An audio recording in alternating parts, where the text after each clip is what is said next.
começar tudo de novo. Boa tarde. Vamos aqui continuar nossa aula de Sociologia e Cidadania. Na verdade, a última aula de conteúdo. Conteúdo este já disponível desde o início da disciplina, né, no canal do YouTube. Esse e-book já foi ministrado, aulas em outras disciplinas, então o conteúdo dele já estava lá. E a gente discutiu isso aqui nas aulas, né, com vocês, diretamente nas aulas síncronas e também se transformaram em aulas assíncronas, e foram todas elas disponibilizadas para vocês no meu canal do YouTube. Na nossa aula de hoje, né, nós vamos encerrar com os capítulos 6 e 7, né, os capítulos 6 e 7 do e-book.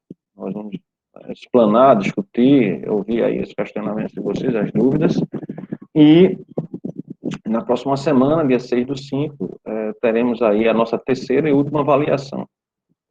Os relatórios me foram encaminhados, estão sendo encaminhados, né, até amanhã,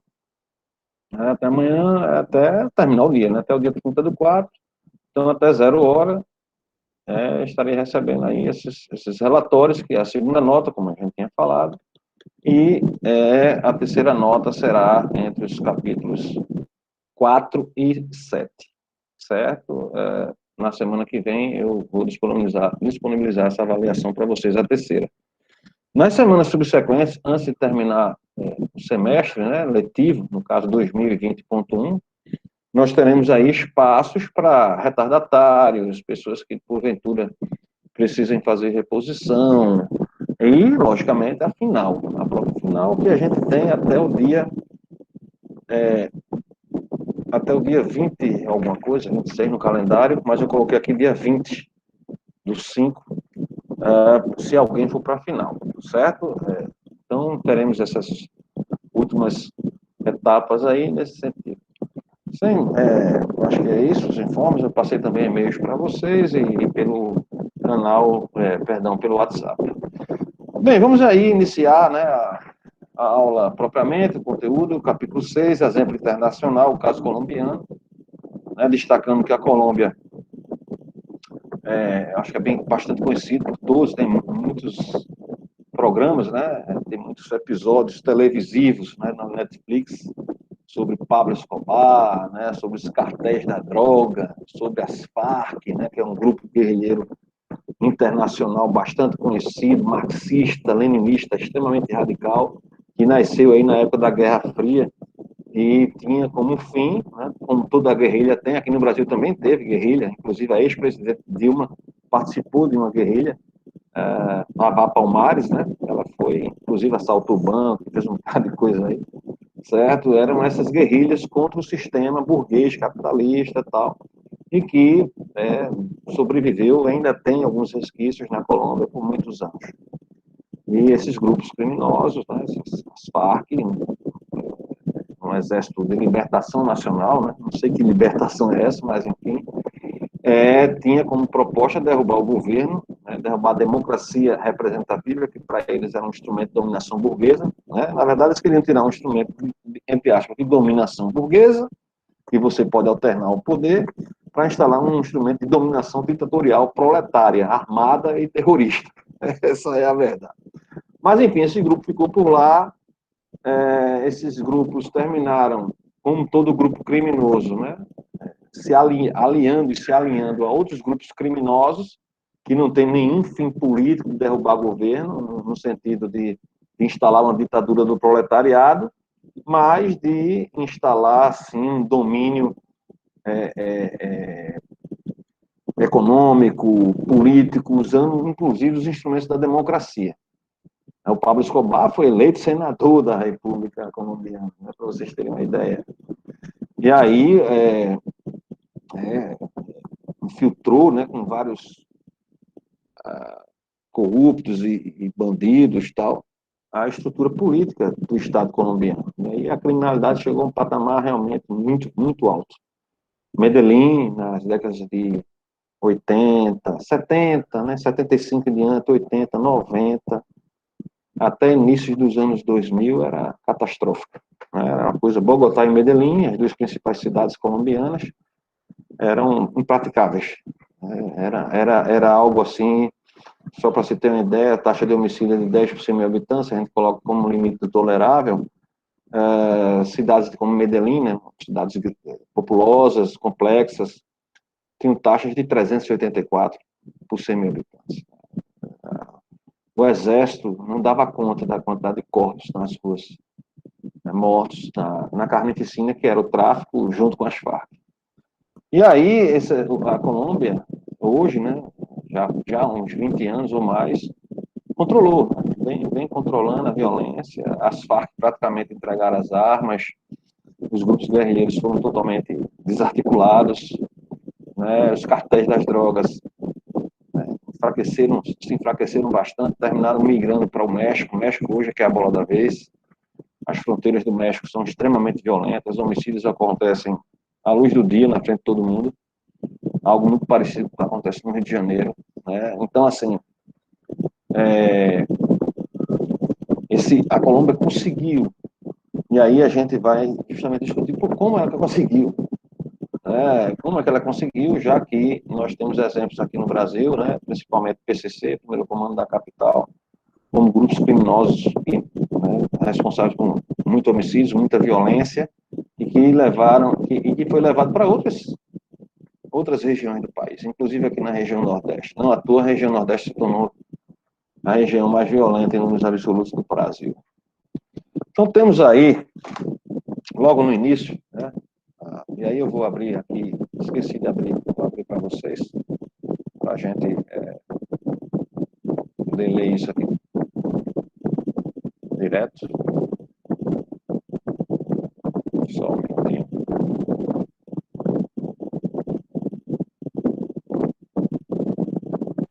Professor, Sim.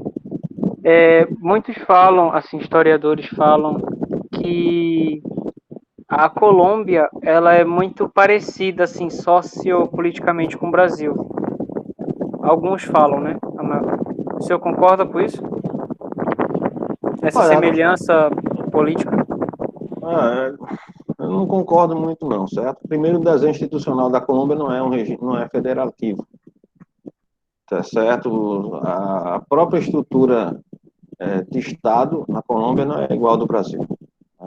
Temos algumas semelhanças do ponto de vista da democracia representativa, que é um sistema eleitoral, no qual os indivíduos, cidadãos colombianos, escolhem seus governantes, seus representantes para o parlamento. Mas o modelo é diferente. A Constituição é uma Constituição que desvinculou, né, a segurança pública dos estados. Então, a segurança pública na Colômbia, ela é uma segurança onde o município tem o controle, né, das polícias e do sistema carcerário, facilita muito mais o processo de organização das estruturas institucionais. Então, tem diferenças expressivas. Eu não sei quem foi que falou, você dizia alguns historiadores, mas não citou. Historiador, ele geralmente fala muito de estruturas, né? Não fala dos das instituições, do desenho institucional. O cientista político, ele vai mais para o microscópio, né? O microscópio o micropoder, a microestrutura. E a questão social, né? Nós temos uma desigualdade na Colômbia, como a gente encontra também aqui no Brasil, de repente lá até mais forte, mas a Colômbia tem diferenças geográficas, diferenças no que diz respeito à sociedade, propriamente, costume, cultura, né? O colombiano não é diferente do brasileiro nas questões ligadas à cultura da violência. Tal. Nós não temos, muita gente fala, nós temos uma cultura da violência no Brasil. A cultura não explica nada, não. A violência, ela cresce ou decresce por questões econômicas. Ela cresce ou decresce, se pune mais ou se pune menos, ou não se pune. Então, a violência, ela tem uma ligação direta com o papel do Estado como monopólio da força, como eu falei para vocês. Então, o colombiano não difere. Se a violência lá foi grave e grande, lá nas décadas de 70, 80 e 90, e início dos anos 2000, a, a, a questão não era cultural. Né? Inclusive, não tinha como você mudar uma cultura tão rapidamente, já que antes de 1975, na década de 60, né, era bem mais tranquila a Colômbia. justamente no início, né, Guerra Fria, somada ao surgimento dos grupos como as Farc, aí começa você ter, logo em seguida, os narcotraficantes, né, a própria conjuntura dos cartéis das drogas é muito diferente do modelo brasileiro, então tem muito mais diferenças do que semelhanças. Então, a gente tem que ter muito cuidado com isso, né? O Brasil é um país também com seus problemas, e a violência no Brasil, a questão está muito ligada à fragilidade estatal, como a gente discutiu aqui, fragilidade estatal. O Estado brasileiro tem grandes dificuldades de manter a lei e a ordem. A Colômbia melhorou não foi porque mudou a cultura do colombiano, né? A Colômbia melhorou porque houve uma... Primeiro, a Colômbia está anos-luz, por incrível que pareça, da gente, no que diz respeito à análise da própria violência. Então, como eu coloco aí no texto, né, a quantidade de pesquisas que foram elaboradas por pesquisadores, principalmente economistas, né, na Universidade de Los Andes, né, na Colômbia, no sentido de você ter estratégias, né, direcionamentos para a ação do Estado, isso tudo corroborou bastante para a redução da violência lá. Continua tendo tráfico de drogas, como em todo lugar do mundo, certo? Só que houve uma diminuição expressiva desse tráfico, uma diminuição expressiva da ingerência do Estado na segurança pública, houve reformas importantes, né? Uma redução aí da corrupção mesmo dentro da polícia, fragmentação do sistema carcerário, né? Preferindo unidades mais enxutas, menores, saneadas em termos administrativos. Então foi algo de relevante, né? Essa questão. Vamos ver se abriu aqui. Tá meio apresentar.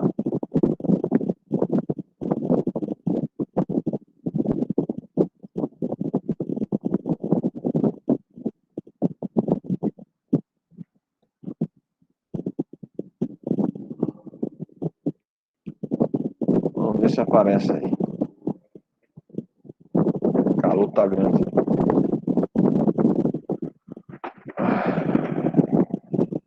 Apareceu?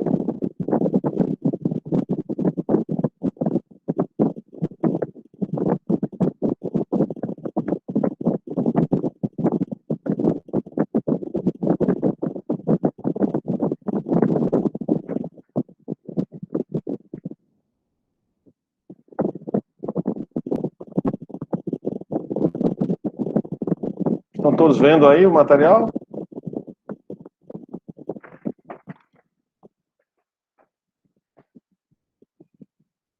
Estão todos vendo? Sim, senhor. Obrigado. Pois bem, temos aí a questão, né, em questão, o capítulo 6, exemplo do caso colombiano, vamos lá. Em 2000, matéria publicada pela revista Veja, intitulada Na Colômbia, o crime já venceu. 10 anos depois, a situação colombiana era bem diferente em duas de suas principais cidades, Bogotá e Medellín. O que aconteceu para que as cidades com altíssimo nível de violência tenham encontrado, de certa forma, o caminho da paz? O primeiro passo foi avaliar quais as verdadeiras causas para o crescimento tão expressivo das taxas de assassinatos em Bogotá e Medellín. Para isso, pesquisadores deixaram de lado teorias cabalísticas e especulativas sobre as razões do crime, da violência, e buscaram entender a dinâmica das mortes violentas intencionais e com quais variáveis tais mortes realmente tinham impacto. Alguns economistas da Universidade dos Andes, em Bogotá, elaboraram uma interessante coletânea de artigos buscando entender quais fatores foram fundamentais para o controle da violência. Quais as principais variáveis explicativas, né? Então, iniciando, vocês já estão aí com experiência, né, comigo, já estão ligados, e a ciência social que eu faço, ela é empírica, né? Então, a gente busca entender as teorias, para a partir disso você entender o problema que você vai enfrentar, e a partir disso testar a teoria para ver se ela tem sentido. Nas ciências sociais, na sociologia, né, nos estudos da ciência política, existe uma corrente teórica, né, uma corrente teórica muito forte, conhecida como marxismo. E aí eu não estou falando do marxismo cultural, né, que é esse que a gente vê nas redes sociais, no BBB, né, que é essa coisa do gênero, do movimento LGBT, né, dessas minorias que o progressismo traz, mas o marxismo estruturalista, né, na sua vertente econômica, né, que é o que o Marx realmente, esse marxismo cultural para Marx, isso foi uma invenção, inventaram posteriormente. O Marx nem sequer pensava nisso.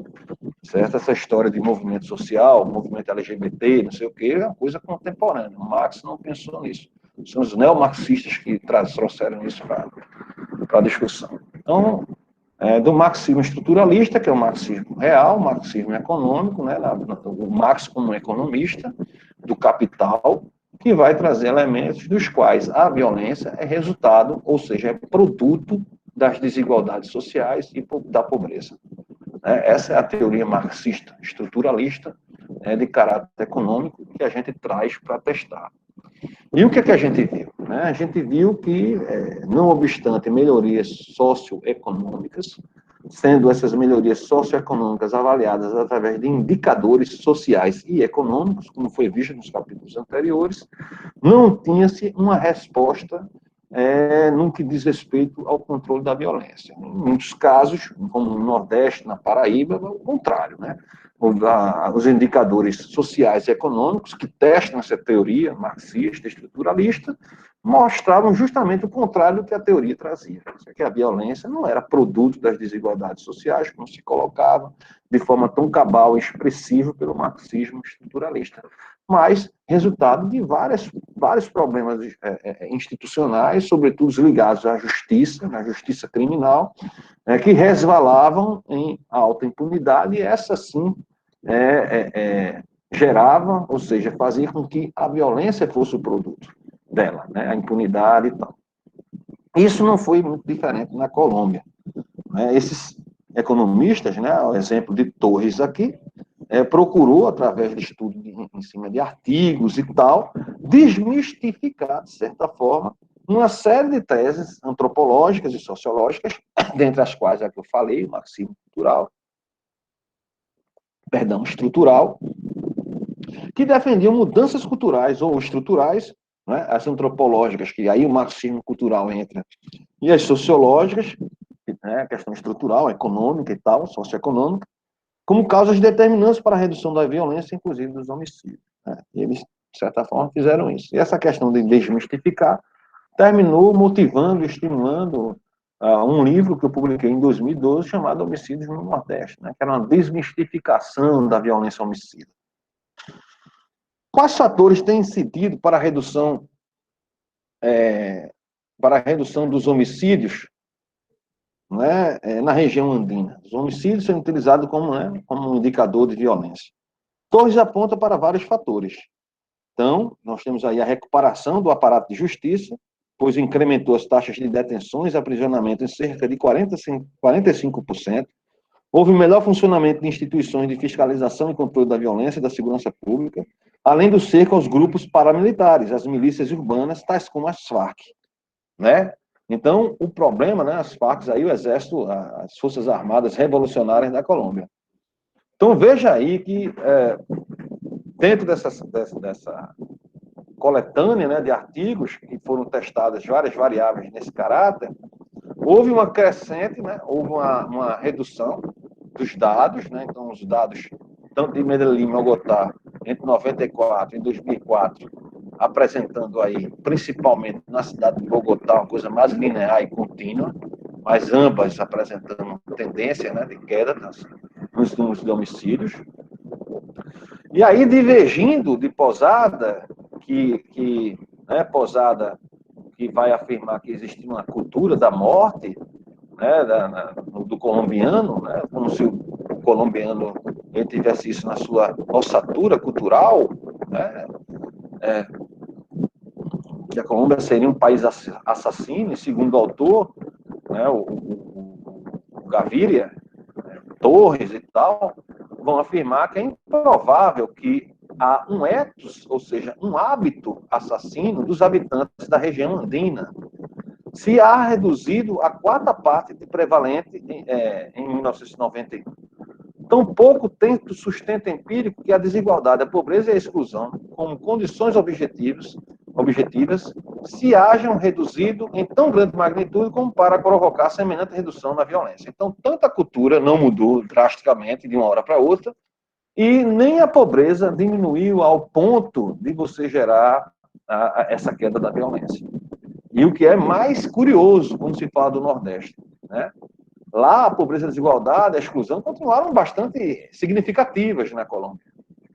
Né? No Brasil houve uma redução entre 2000 e 2010 expressiva da desigualdade, inclusive em artigos que eu publiquei aí sobre dados da região do Caribe Paraibano, da Paraíba como um todo, mostrando como houve uma queda em percentuais expressivos de pessoas pobres e extremamente pobres na região.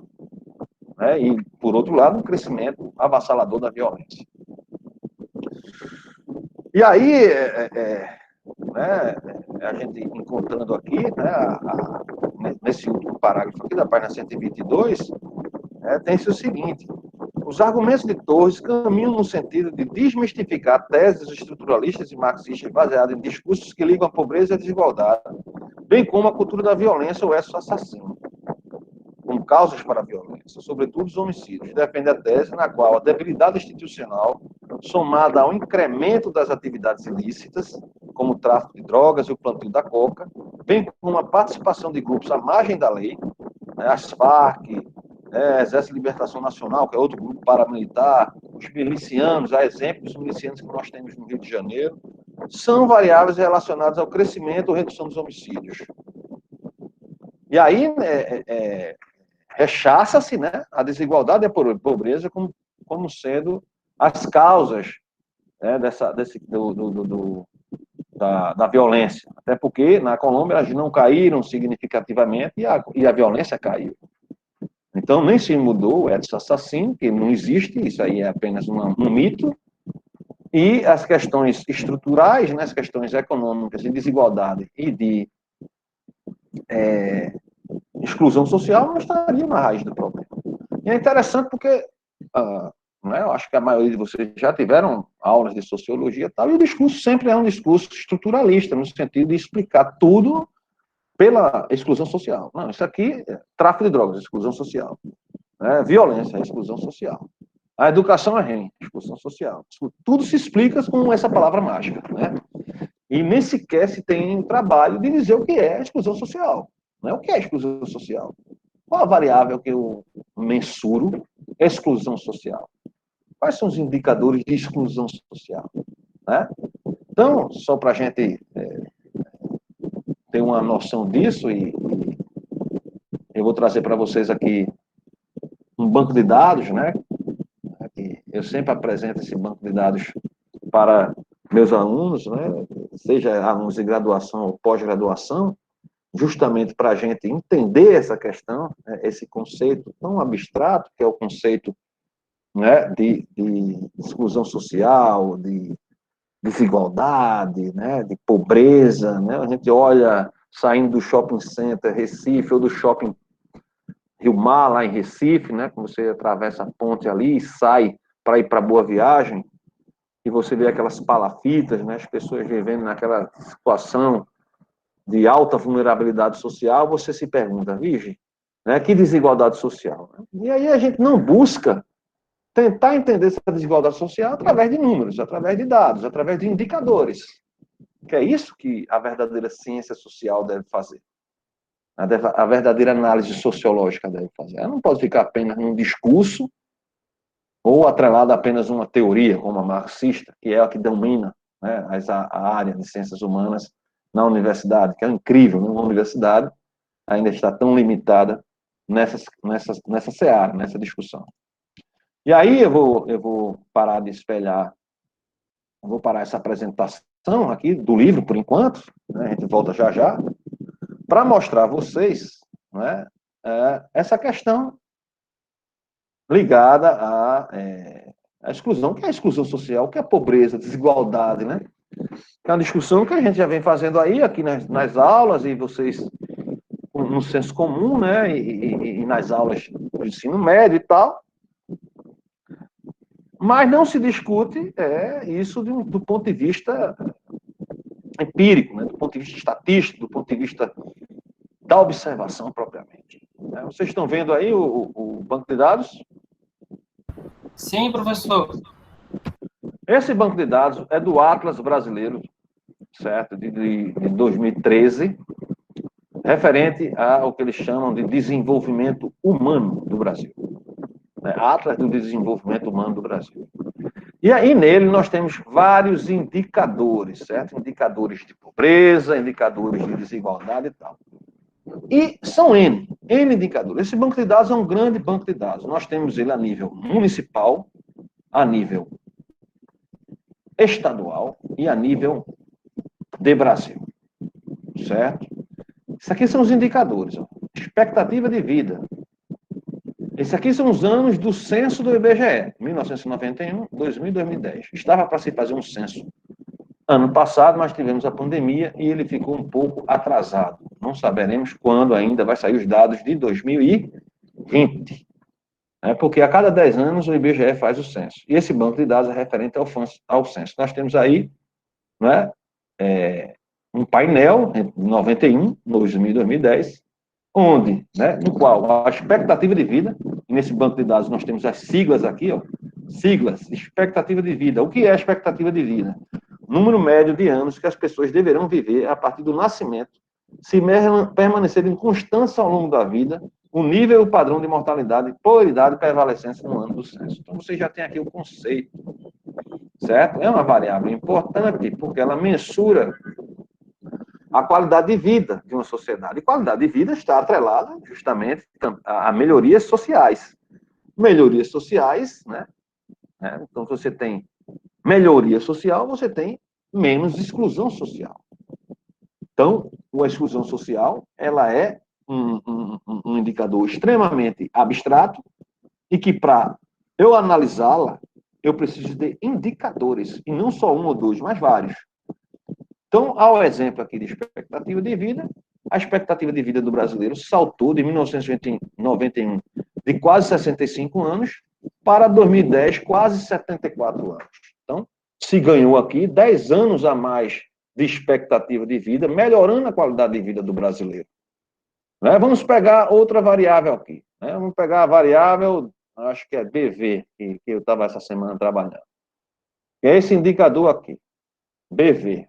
Aqui é um banco de dados do Excel, acho que vocês conhecem um programa.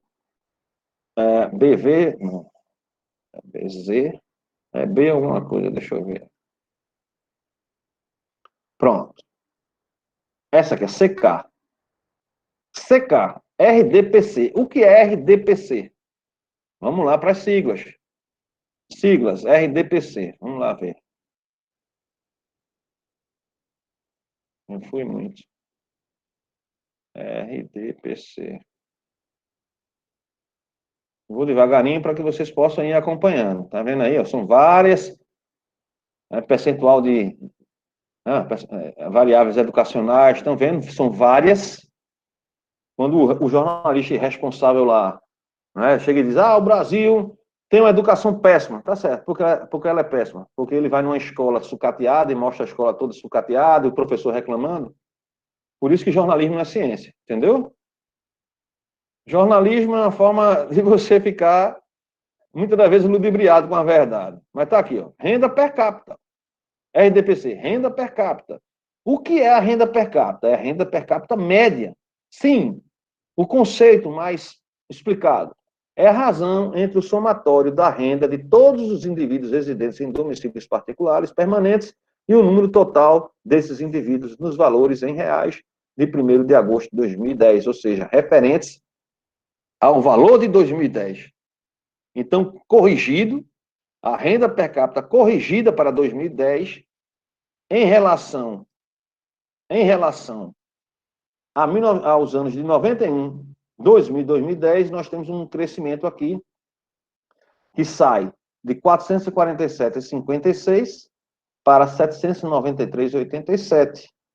A renda per capita do brasileiro aumentou aqui, numa faixa de 40% entre 1991 e 2010. Então, houve uma melhoria da renda, isso aqui é corrigido para 1º de agosto de 2010, como a gente viu lá na definição do conceito. E nós temos indicadores municipais, né? Vamos ver se a renda per capita, como é que ela funcionou, e se ela está acima ou abaixo da média nacional na cidade de Sumé. Vamos localizar aqui Sumé. Vou localizar tudo. E aí já fica aqui as três. Sumé 91, está aqui. 1454, né? 1454. CK, né? Se lembrar, é CK. Vamos lá. CK. Sumé 1454. Então, nós temos aqui CK. Veja só a renda per capita de Sumé, né? A renda per capita de Sumé em 1991. Vamos até anotar aqui. Renda per capita de Sumé, né? RDCP, Sumé, 1991. Igual a R$ 69,00, né? Corrigido, se lembra que é corrigido, 91 não era real, mas a gente está corrigindo de acordo com 1º de agosto de 2010, segundo o conceito da variável, do indicador. E o Brasil, né? O Brasil, todo mundo se lembra aí do Brasil? Qual era o valor do Brasil? 447 em 1991. A média do brasileiro era de R$ 447,56. A de Sumé era de R$ 69,74. Sumé era pobre? Hein, galera? Era ou não era? Vocês estão surdos, né? Não participa de nada. Não participa de nada. Vixe Maria, né? Sinceramente. Vamos aqui. Sumé, 1900. Cadê CK? 1900, 2000, ano 2000. Vamos lá para o CK.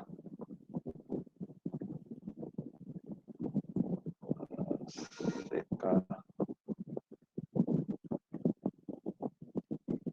7.019. Caiu? Alguma coisa errada. Localizar tudo.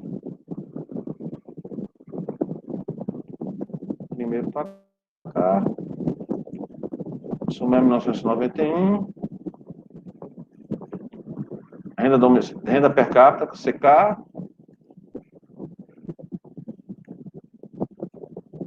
Sumé 1454.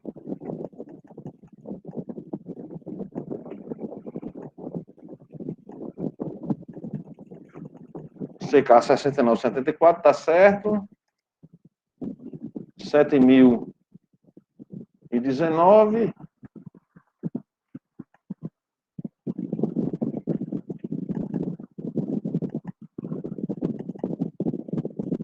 CK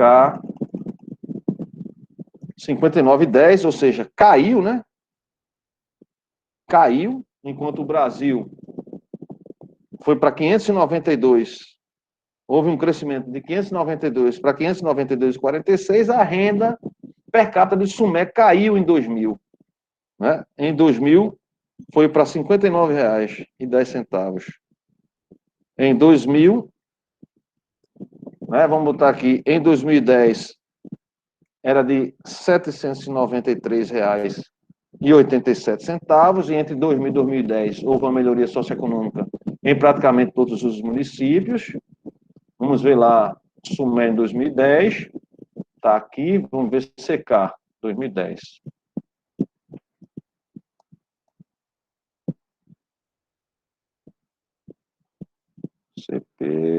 CX, cadê CK? CK. 59,79. Ou seja, a renda per capita de Sumé praticamente não teve alteração nenhuma entre 2000 e 2010. Então, enquanto a do Brasil cresceu, né, quase 40%. Em Sumé, houve uma redução, ou seja, o Sumé ficou mais pobre entre 2000 e 2010. E essa teoria de dizer que Sumé melhorou socioeconomicamente é mentira. Estatisticamente, nós estamos vendo esse indicador. E por que é importante estudar com indicadores? É importante estudar indicadores que a gente acompanha, certo? Indicadores como desigualdade, renda per capita, mede desigualdade de renda. Então, você tem um município como Sumé, bastante desigual em relação ao Brasil como um todo. Né? Então, qualquer ajuda, Bolsa Família, etc., vai ser fundamental para você, numa cidade como Sumé. Mas se você for pegar, por exemplo, aqui, João Pessoa, o que é que a gente vai ter aqui em termos de renda per capita? Né? Eu estou botando João Pessoa, vocês estão botando, novamente no Sumé. Pronto, João Pessoa. Coronel João Pessoa, não, João Pessoa só. João Pessoa. Né? Vamos lá, CK João Pessoa.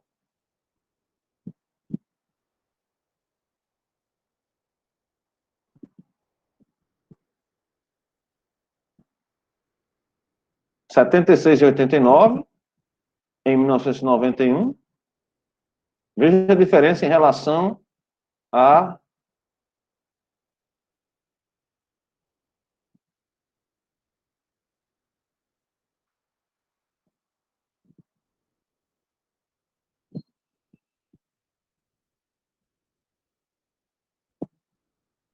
70,27.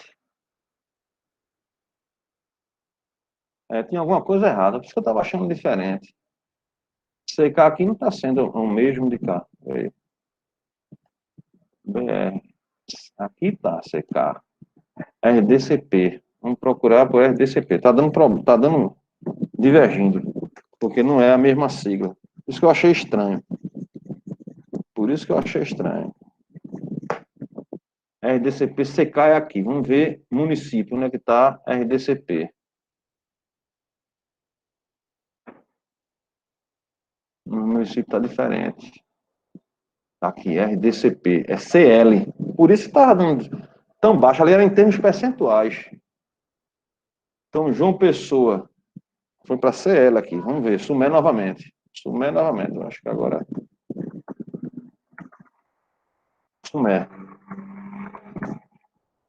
Sumé novamente. Localizar tudo. Localizar. Às vezes dá erro. Localizar tudo. Não é possível localizar o que você estava procurando. Eu acabei de procurar. Está dando erro.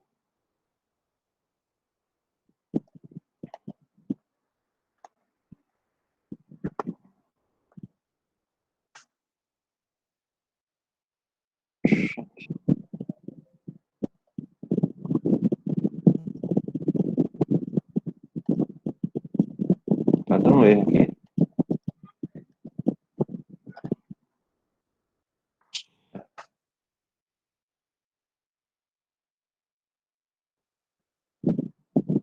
Fechar e abrir de novo.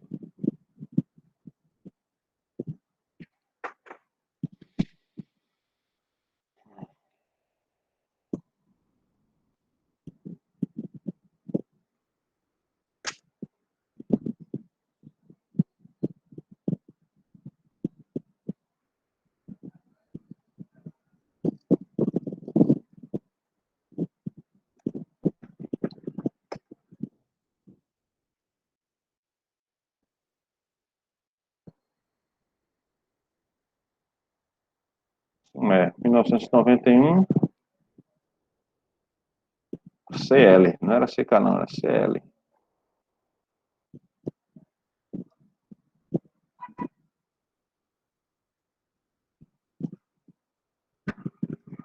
CL.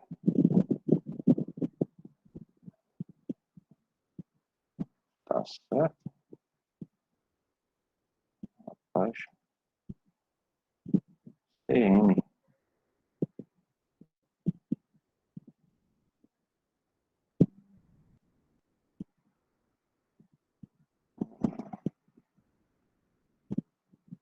CN.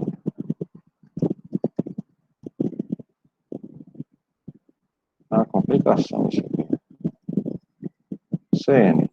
Pronto, agora. CN. Sumé. Sumé tinha uma renda per capita de R$ 129, corrigidos, né? R$ 47,91, enquanto o Brasil era 109, em 1991 era R$ 447,56. Em 2010, vamos lá para a CN, de novo. Em 2010,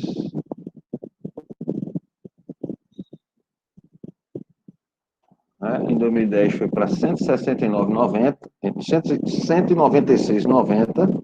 Então houve um aumento, né? Menos sensível do que o aumento nacional. Em 2010, vamos ver para quanto foi. Eu acho que houve um aumento maior. 339, né? Bem maior, né? Então, o período entre 2000 e 2010 foi maior. Então, nós temos o crescimento da renda também em Sumé. Né? E em Sumé, praticamente, né, você tem aí mais que dobrou. Né? Porque 129 com 129 você tem 260, isso aqui foi para 339, um aumento de quase 70% na renda. Então, houve uma diminuição da pobreza em Sumé no período. Certo? Houve uma diminuição da pobreza em Sumé no período. Tá apresentando.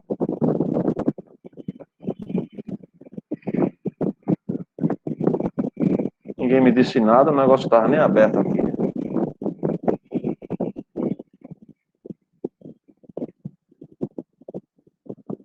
Então, os indicadores socioeconômicos, as estruturas, a gente precisa analisar baseado em indicadores, em dados, não em achismo. Então, você pegar os dados do Brasil, o Brasil teve uma melhoria na renda, o Brasil teve uma melhoria em vários indicadores. Se a gente pegar aquele banco de dados ali e ficar mexendo nele, vai ver várias variáveis nesse banco de dados.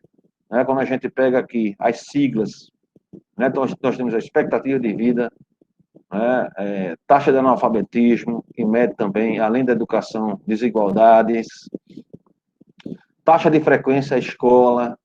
Nós temos todos esses indicadores, certo? Aqui disponíveis, são vários.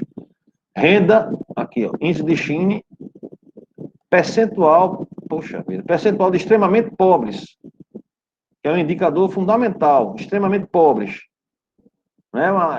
Mede pobreza. Mensura pobreza, veja lá. Né? Esse indicador é o PIND. PIND. PIND, vamos lá atrás dele. PIND.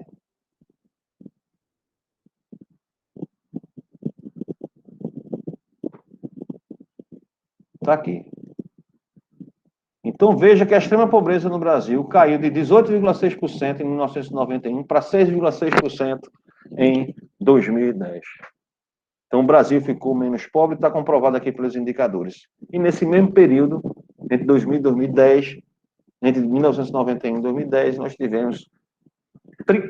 nós triplicamos a violência, né, enquanto nós reduzimos a extrema pobreza. Então, a relação inversa, pior que na Colômbia.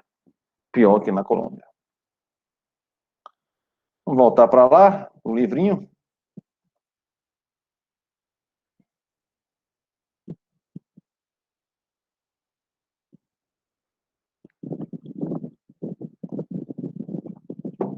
E aí, a gente vai ter uma série de artigos e trabalhos, né, mostrando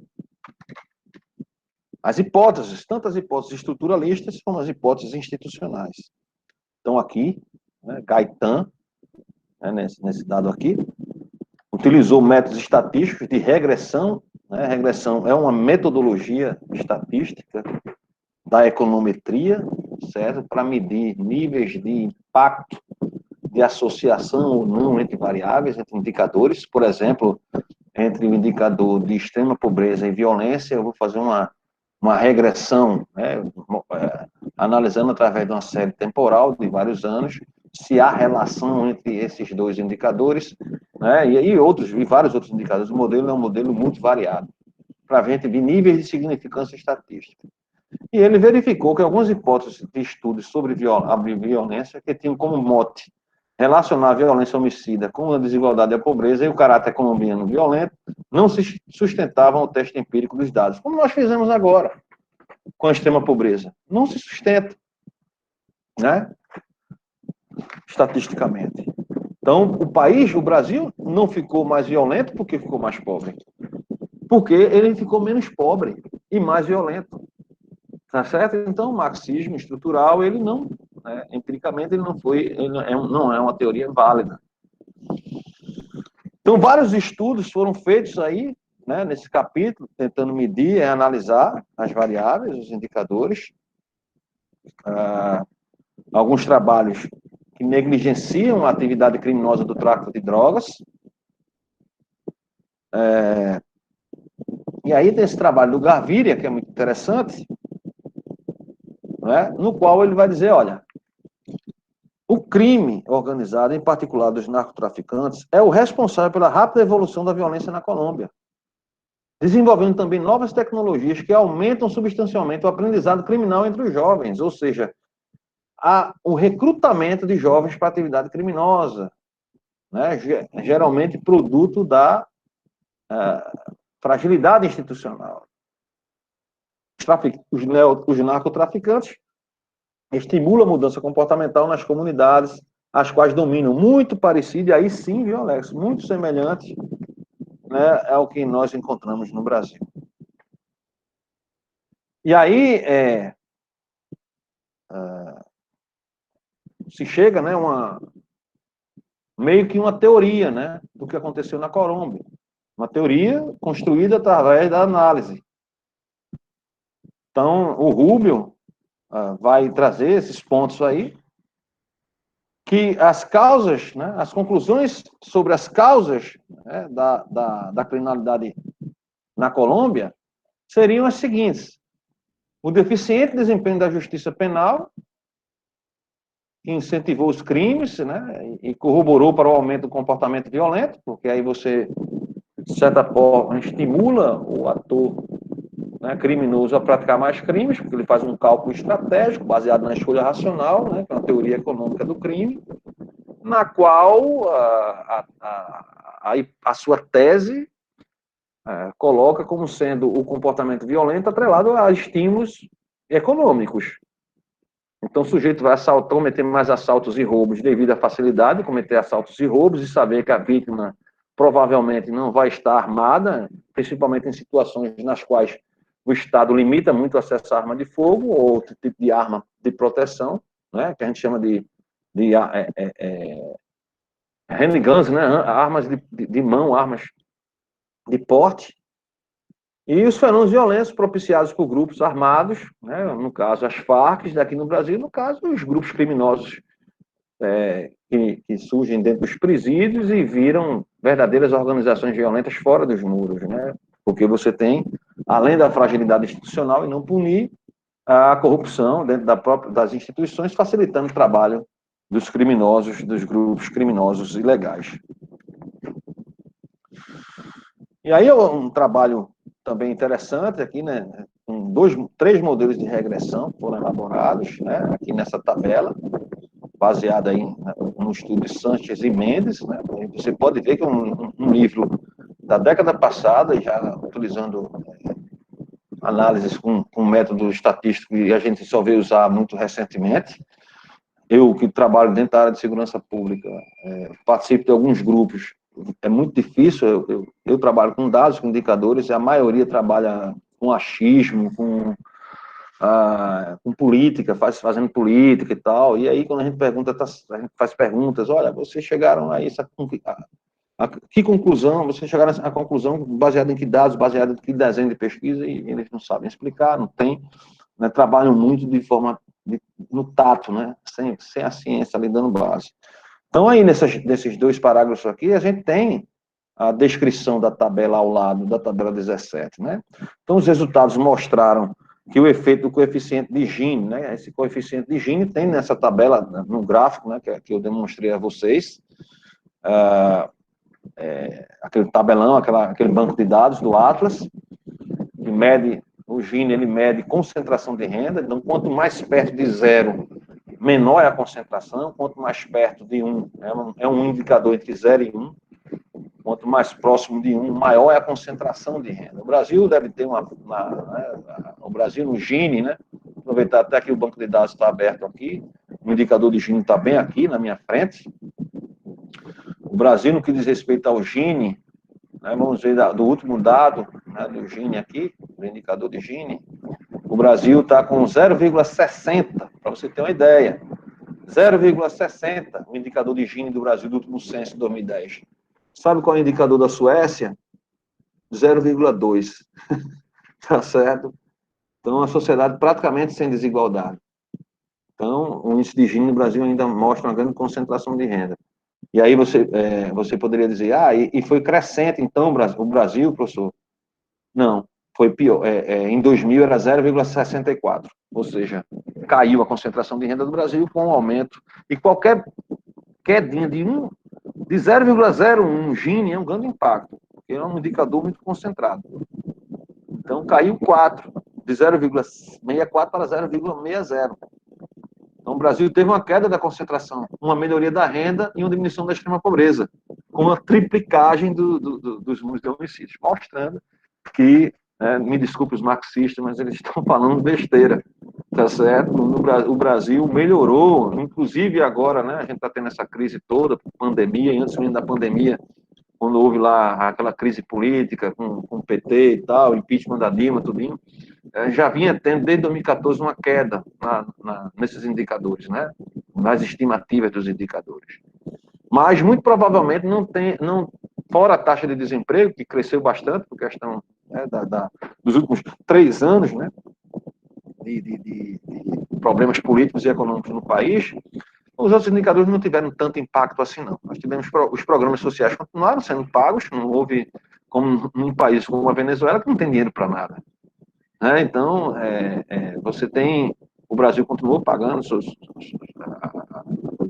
os benefícios para os mais pobres, o Brasil continuou, mesmo na pandemia, pagando os auxílios emergenciais e tal. Então, muito provavelmente, os indicadores ligados à concentração, ligados à extrema pobreza e pobreza, não tiveram, não vão ter tanto impacto assim, porque o Estado continuou segurando, não obstante a dificuldade econômica. E a violência não tem nada a ver com isso. Certo? A violência é justamente falta de instituições de coerção, né, de segurança pública no controle, né, que é o que a gente vai discutir no último capítulo aqui, a discussão do último capítulo. Então, os resultados mostraram que o efeito do coeficiente de Gini sobre a taxa de homicídios nas grandes cidades é negativo, ou seja, a relação é inversa. Então, quanto menor a concentração de renda, maior era a violência. Então, quanto mais distribuição de renda, mais violência, o que se choca com boa parte da literatura sociológica brasileira. E coaduna-se com os nossos argumentos teóricos e empíricos sobre a violência e a sua relação com a pobreza e desigualdade no Nordeste brasileiro. A variável densidade, aí no outro parágrafo, né, a variável densidade do narcotráfico tem sinal esperado sobre a taxa de homicídios, sendo dessa forma altamente significativa. Assim, um incremento de 1% na renda por narcotráfico per capita incrementa a taxa de homicídio em 0,18%. Ou seja, o crescimento do tráfico, que gera crescimento na renda dos traficantes, gera também um impacto de 0,18% nas taxas de homicídio. A ineficiência no combate ao narcotráfico, que os autores apontam como sendo, ao mesmo tempo, uma variável que mede a eficácia da justiça, apresentou sinal esperado sobre as taxas de homicídio. Dessa forma, um incremento em 1% no valor desta variável, no combate ao narcotráfico, incrementa a taxa de homicídios em 0,03%. O efeito da população sobre as taxas de homicídios apresentou-se positivo. Assim, se a população aumenta 1%, a taxa de homicídio sofrerá incremento de 0,07%. Então, o que vai se mostrar mais eficaz aí é o combate ao narcotráfico, né, as variáveis ligadas à eficiência do aparato de justiça. E, para terminar, né, essa parte, né, dos estudos desses autores, né, esses pontos são relevantes aqui. Então, a ineficiência da justiça não chega a 5% e a pobreza mesmo a 1%, né, aí Continuando da página anterior. Avaliando o choque das variáveis independentes apontadas em relação ao incremento das taxas de homicídio em Sanches e Mendes, demonstraram que mais de 90% da explicação para tal incremento nas taxas estão ligadas à renda proporcionada pelo narcotráfico. A ineficiência da justiça não chega a 5% e a pobreza mesmo a 1%, nesse caso. Analisando o impacto de diversas variáveis independentes em relação aos homicídios nos municípios colombianos, os autores chegaram a algumas conclusões importantes. Então, a presença de atores armados se mostra relacionada positivamente às taxas de homicídios. Os resultados dos modelos econômicos mostram um incremento na presença desses grupos por cada 10 mil habitantes, que aumenta as taxas de homicídios em 1,8 e 4,2. A densidade do narcotráfico, medida pela renda proporcionada de forma per capita, tem um efeito positivo sobre as taxas de homicídios. A ineficiência no combate ao narcotráfico, proxy de impunidade, medida pela renda do narcotráfico sobre prisões por este delito, tem um efeito positivo sobre as taxas de homicídio. Algo parecido que eu encontrei aqui nos estados nordestinos, num trabalho recente que eu estou fazendo. Então, é muito mais interessante você apreender drogas, a traficante, tirar o traficante de circulação, do que vai ter maior impacto do que uma melhoria na renda, por exemplo, certo? Para o controle da violência. Então, um incremento de 1 ponto neste indicador eleva a taxa de homicídios entre 4,4 e 9,4 pontos. Este resultado implica que a ineficiência da justiça, ao diminuir a probabilidade de punição, incide positivamente sobre o crime. As interações entre atores armados e a intensidade do narcotráfico constituem uma mescla que exacerba a violência. Assim, um aumento de 1 ponto no indicador de interação entre Farc com o narcotráfico eleva as taxas de homicídio em 0,41. Enquanto o aumento em relação à ELN, de 1 ponto, que é o Exército de Libertação Nacional, outro grupo paramilitar de guerrilha, junto com o narcotráfico, aumenta em 0,75. Uma maior cobertura educacional diminui as taxas de homicídio. A presença de outros grupos guerrilheiros também incrementa as taxas de homicídio. Então, um indicador social que mostrou relevância foi a cobertura educacional, no que diz respeito a esse estudo específico de Sanches e Mendes. E aí a gente vai para a questão das políticas públicas. O que deve ser feito em termos de ação do Estado, não obstante, levando em consideração, melhor dizendo, esses estudos e a ciência, a própria universidade, coisa que no Brasil não é feita, né? A ligação mais estreita com o que vem sendo produzido na universidade. Então, tem toda uma discussão aí e tal, mas os elementos que são importantes para em termos de ação do Estado, para controlar a violência que foi feita na Colômbia e que pode ser feito no Brasil, está aqui, entre as páginas 138 e 143, 144. Então, a gestão institucional do município, a informação confiável, a importância da gerência de dados, plano de segurança e convivência, criação de infraestrutura administrativa, fortalecimento da polícia metropolitana, de uma polícia regional, veja bem, imagina, polícia de região metropolitana. Prestação de contas, avaliação e acompanhamento da política e avaliação externa. Muito parecido com os ciclos, da teoria dos ciclos de políticas públicas. E aí tem as explicações no livro, detalhando cada ponto. Um dos aspectos fundamentais é justamente esse da informação.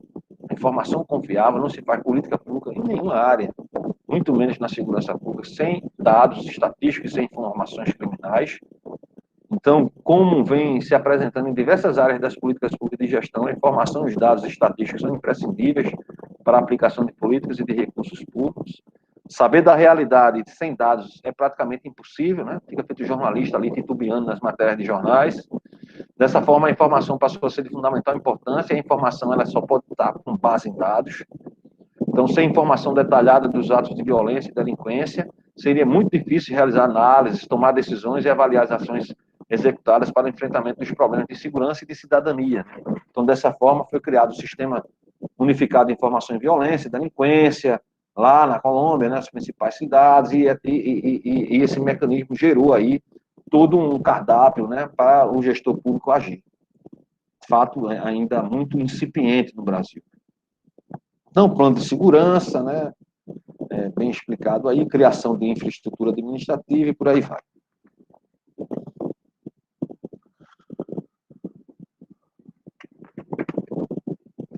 Bem.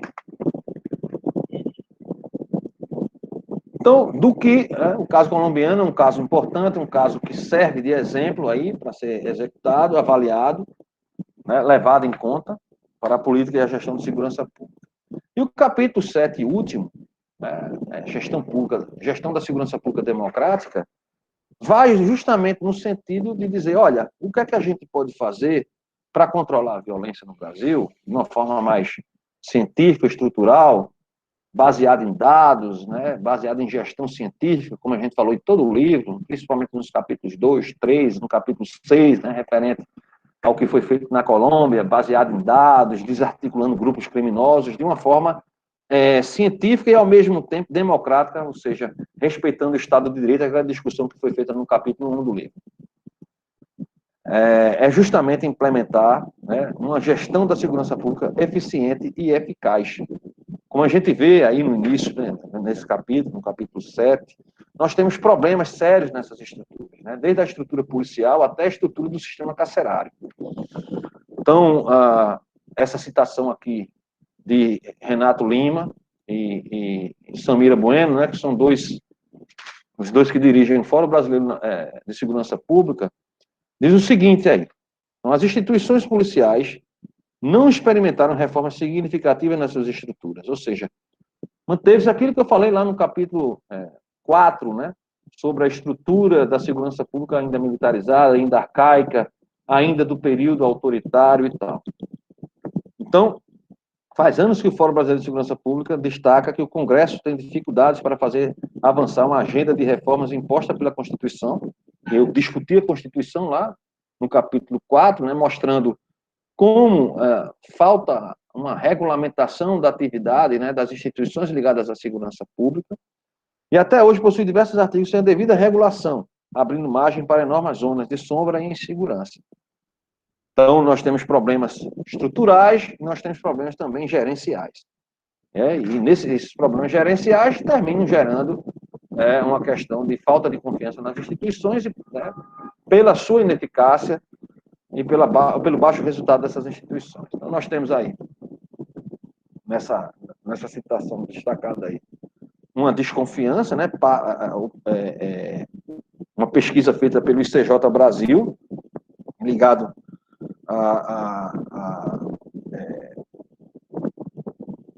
produzido aí pela Escola de Direito de São Paulo, da Fundação Getúlio Vargas, né, coloca aí que a sua pesquisa demonstrou que o percentual da população que não confia nas polícias foi de 70% em 2013.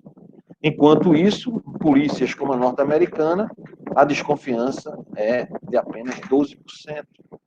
Então, nós temos aí um cenário ruim ainda, né, no que diz respeito ao funcionamento das instituições. Essa tabela 18 traz uma pesquisa elaborada pelo Instituto Latino Barômetro, uma pesquisa aí de 2006, mostrando, né, como o Brasil, você tem um percentual aí de quase 60%, né, segundo essa pesquisa aí, de pouca ou nenhuma confiança na polícia, né, um dado até melhor do que o dado do CICJ, mas isso muito geral na América Latina, né? A polícia funciona mal nos países latino-americanos, gerando desconfiança até em países como o Chile, né?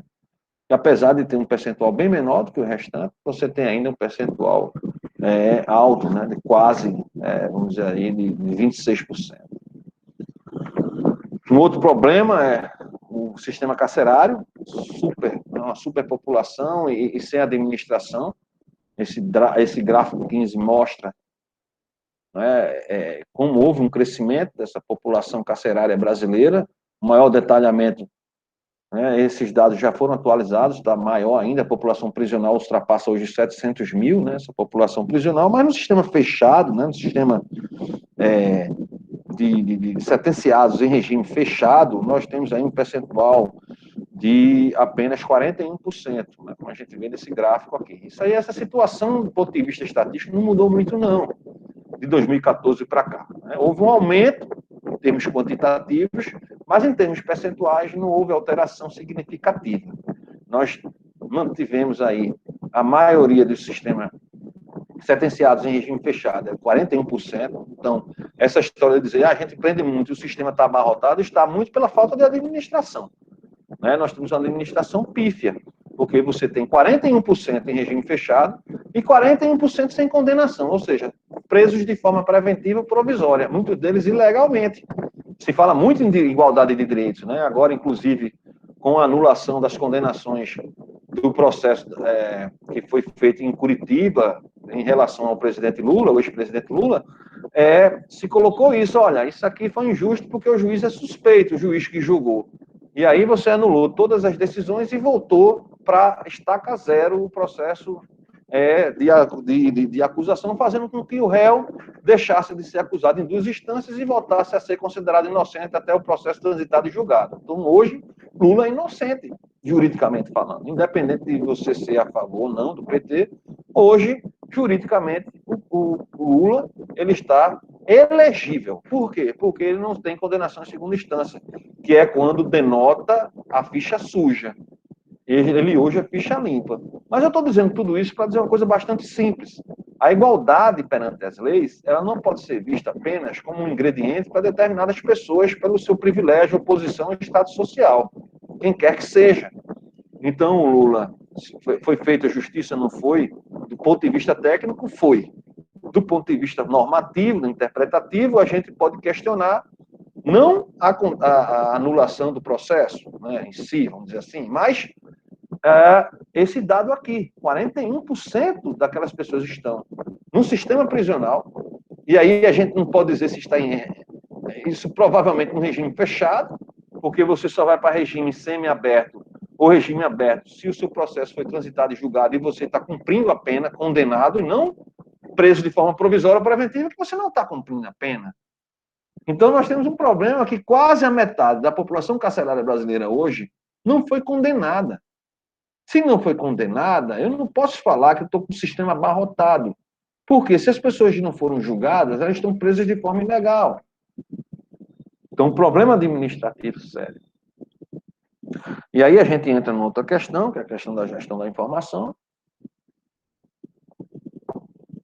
onde é o que a gente pode contribuir mais em termos de desenvolvimento de uma segurança pública mais eficaz, inclusive ajudando o sistema carcerário a fazer com que haja um processo mais célere de julgamento dessas pessoas que estão presas de forma preventiva e muitas das vezes ultrapassando a preventiva, né? Então, ninguém pode passar mais tempo do que a lei processual penal coloca, preso de forma preventiva, sem um julgamento, né?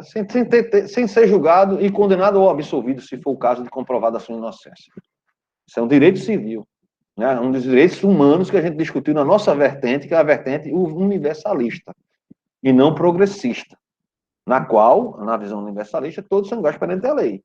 Se todos estão iguais perante a lei da execução penal, para o mesmo tipo de crime, tem que ser igual a todos os indivíduos, independente de ser o ex-presidente da República ou ser seu Zeca da bodega.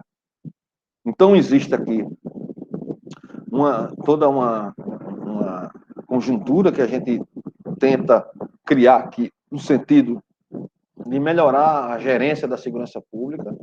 Então, um dos aspectos da criação de um sistema único de segurança pública, tal qual o SUS, né, o Sistema Único de Saúde do Brasil, com dados, né, você vê que o SUS é extremamente interligado, digitalizado, com acesso a informações. Você hoje baixa um aplicativo no seu celular, certo? E consegue ter acesso ao seu cartão do SUS, né, e ter ele digitalizado no seu celular, sem a necessidade de ter que ir numa secretaria para imprimir. Ou seja, o SUS hoje é super avançado.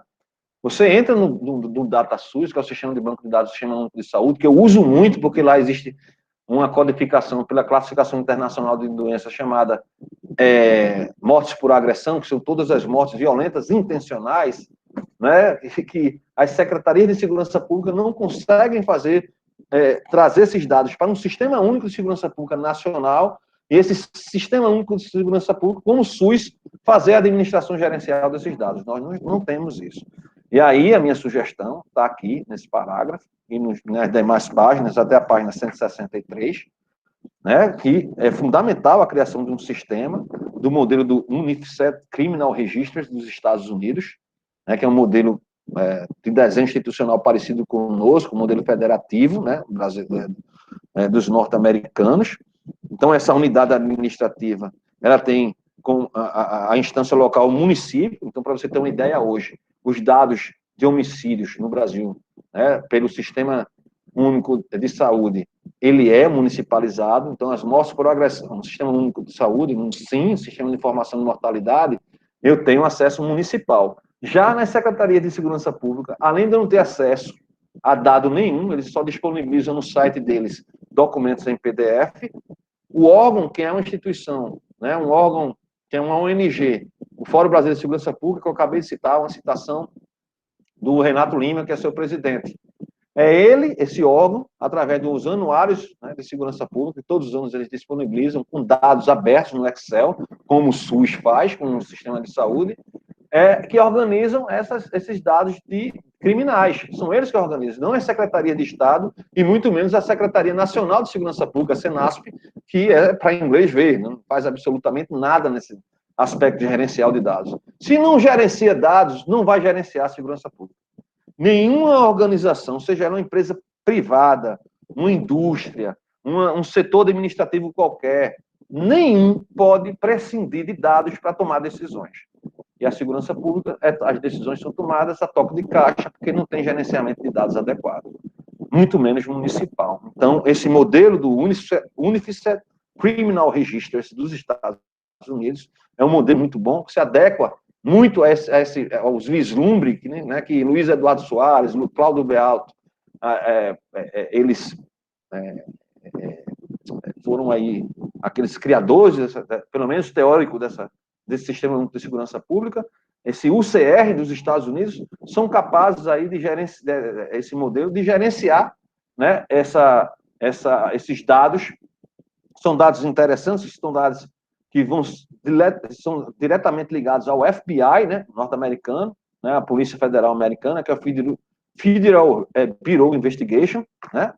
Esse modelo é um modelo que traz os principais crimes, né, registrados, né, como colocado aqui, homicídio, estupro, roubo, agressão agravada e por aí vai. O Fórum Brasileiro de Segurança Pública, a nível estadual, não a nível municipal, é maior em termos até de detalhe de dados, mas a gente não tem isso a nível municipal, porque a segurança pública ela é estadual e não municipal. Já a saúde, ela é federal, né? A principal responsabilidade é federal da União, ela é estadual e também é municipal, porque a segurança pública não pode ser também da mesma forma. Então, há uma necessidade de se trazer a responsabilidade também para os entes subnacionais. E aí, alguns pontos são importantes, né, para o desenvolvimento desse projeto. A formulação de políticas públicas e programas governamentais, né, a análise das condições da segurança, o desenvolvimento de estudos científicos e pesquisa válida. Então, para vocês terem uma ideia, eu sou chamado, muitas das vezes, para participar de grupos, né? O último grupo que me chamou para participar, um instituto aqui da Paraíba, é nacional, mas é aqui em João Pessoa, e estão fazendo uma parceria com a Sudene, me chamaram para participar da pesquisa. Eu perguntei se tinha algum projeto já desenhado para desenvolver. E não tem projeto. Como é que você vai formular uma política pública se nenhum projeto você desenhou ainda? E aí eu não estou falando só de segurança pública, né?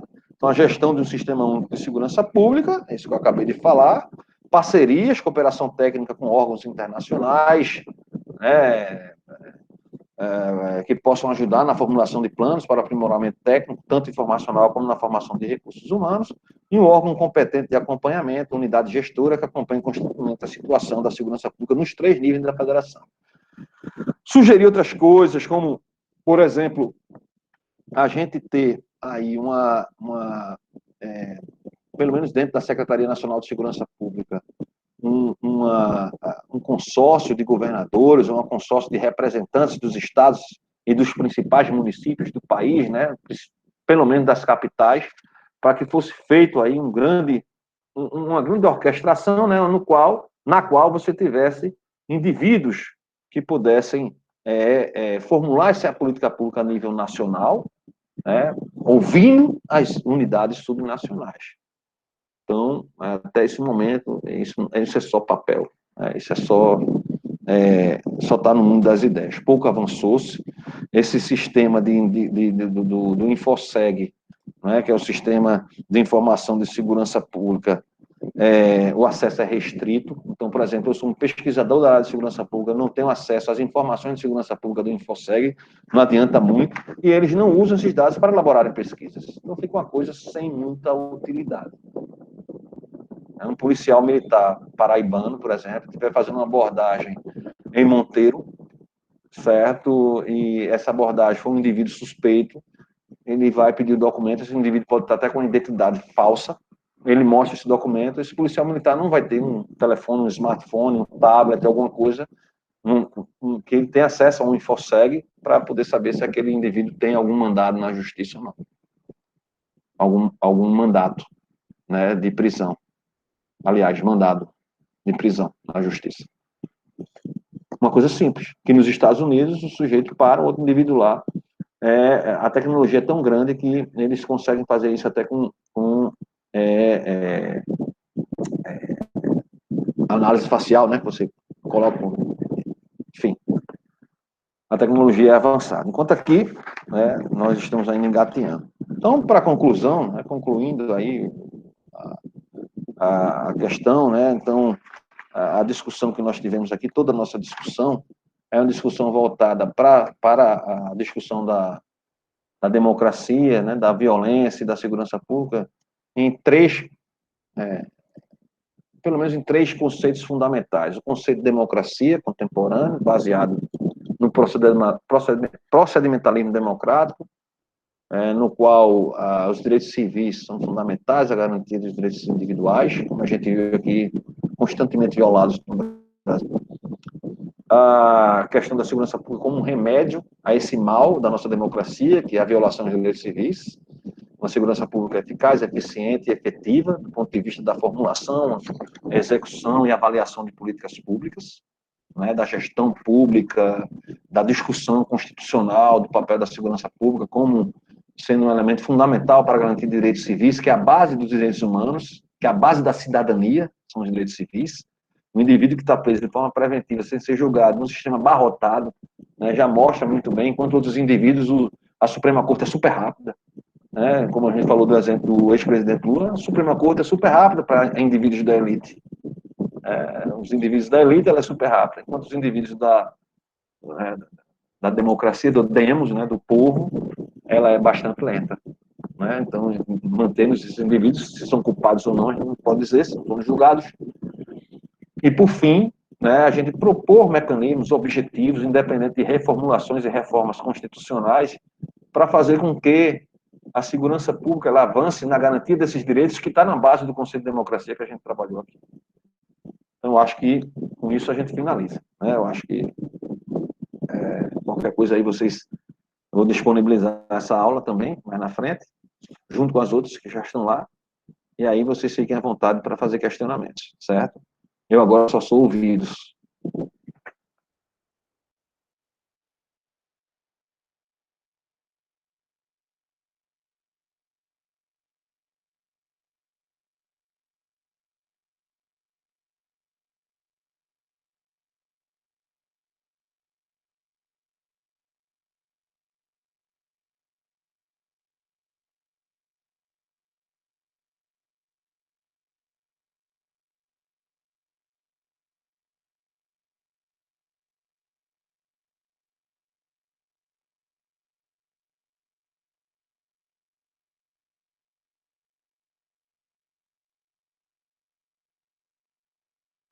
Acho que é sem dúvida, professor.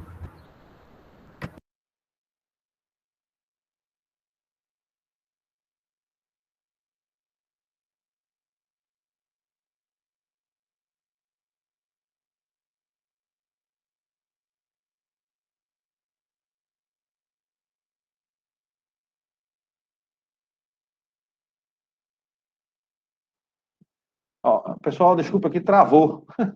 Ficou tudo travado aqui. Alguém fez alguma pergunta aí? Eu vi alguém falando, mas não entendi nada, porque o negócio chegou atrasado aqui. Não, professor, acho que eu falei que aparentemente ninguém perguntou nada, então, Certo. Então, muito obrigado pela atenção de vocês, tá certo? Eu fico à disposição aí nos canais, ok? Agradeço a paciência de todos aí. A tecnologia não é das melhores, né? Esse computador aqui que foi fornecido pela universidade não é dos melhores, mas deu para a gente fazer alguma coisa positiva nessa disciplina. Espero ter contribuído com a formação de vocês. Estou à disposição, tá certo? Recebendo os relatórios, né, daquela palestra que eu fiz lá, né? Tudo isso que eu discuto aqui, tem a ligação com várias temáticas e várias áreas das ciências sociais, né? Não só a sociologia e a cidadania, né, que são aí os dois conceitos ligados ao tema da disciplina, mas ligados aí às políticas públicas, à gestão, né, ao direito constitucional, direito civil, teoria democrática, que faz parte aí de todos os interesses da minha formação como cientista político. Então, agradeço a todos vocês, né, eu vou deixar disponível a aula assim que tiver processada, eu vou passar mais para o grupo lá, como vocês já sabem, estarei recebendo aí até amanhã, né, os relatórios da segunda unidade, e na próxima semana aí vocês descansam aí no final de semana, durante a semana aproveita para fazer as leituras, né, do livro, reler, rever as aulas, para a nossa terceira e última avaliação, que vai estar ligada aos capítulos, dos capítulos 4 ao capítulo 7 do e-book, tá bom? Um abraço e até mais.